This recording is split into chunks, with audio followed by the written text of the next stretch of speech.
ناظرین اکرام، آج کی ہماری لسانیاتی اصطلاح ہے تاریخ۔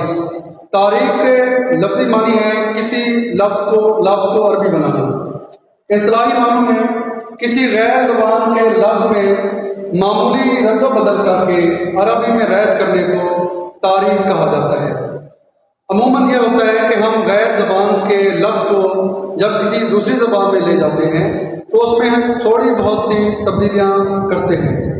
مثال کے طور پر یہ ہمارے پاس چھوٹی سی فہرست ہے جس میں غیر عربی الفاظ ہیں، اور اس فہرست کے اندر انہی الفاظ کو عربی میں تبدیل کر کے رائج کیا گیا ہے۔